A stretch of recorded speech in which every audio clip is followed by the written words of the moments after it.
കുഞ്ഞ് ആരോണിന് ആദ്യമായി സ്നേഹചുംബനം നൽകാൻ വേണ്ടി അച്ഛൻ വിദേശത്തു നിന്നും എത്തുകയാണ്.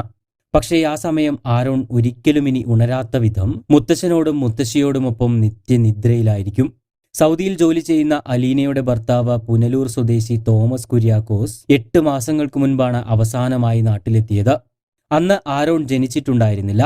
കഴിഞ്ഞ 2 മാസങ്ങളിൽ സ്നേഹവായ്പോടെ വാരിയെടുക്കാൻ കൊതിച്ച വീഡിയോ കോളിൽ കണ്ട് കൊതി തീരാത്ത ആരോണിന്റെ ചേതനയറ്റ ശരീരമാണ് ഇനി തോമസ് എത്തുമ്പോൾ കാത്തിരിക്കുന്നത്. മാതാപിതാക്കളെയും ഇളയ കുഞ്ഞിനെയും നഷ്ടമായ അലീന സാരമായി പരിക്കേറ്റ് ചികിത്സയിൽ തുടരുകയാണ്.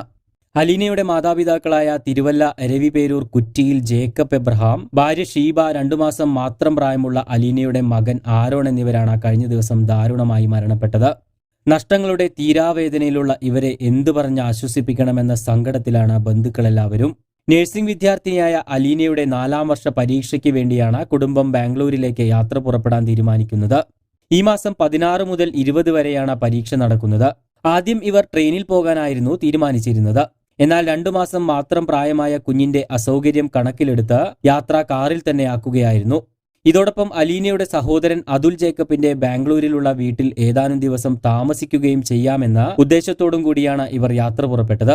അലീനയുടെ മൂത്ത മകൻ 5 വയസ്സുള്ള ജോക്കൂട്ടനെ പുനലൂരിലുള്ള ഭർത്താവിന്റെ മാതാപിതാക്കളെ ഏൽപ്പിച്ചാണ് ഇവർ പോന്നത്. എന്നാൽ ഇവർ യാത്ര പുറപ്പെട്ട് വാഹനം മധുക്കരയിലുള്ള പെട്രോൾ പമ്പിന് സമീപമെത്തിയതോടെ ഇവരുടെ കാറ് പൊടുന്നനെ വലത്തോട്ട് തെന്നി മാറുകയായിരുന്നു. ഇതോടെ എതിർദിശയിൽ വന്ന കൊറിയർ ലോറിയുമായി നേർക്കുനേർ കൂട്ടിയിടിക്കുകയും ചെയ്തു. മരണപ്പെട്ട ജേക്കബ് എബ്രഹാമാണ് വാഹനം ഓടിച്ചിരുന്നത്. ഗുരുതരമായി പരിക്കേറ്റ അലീന കോയമ്പത്തൂരിലെ സ്വകാര്യ ആശുപത്രിയിൽ ചികിത്സയിൽ തുടരുകയാണ്. ബാംഗ്ലൂരിലുള്ള മകന്റെ വീട്ടിലേക്ക് പോകുന്നതുകൊണ്ട് തന്നെ ഇവർക്ക് നൽകാനായി വാഹനത്തിൽ തേങ്ങ, കറിവേപ്പില, ഓമയ്ക്ക, കപ്പ, വാഴക്കൂമ്പ് തുടങ്ങിയവയും കരുതിയിരുന്നു.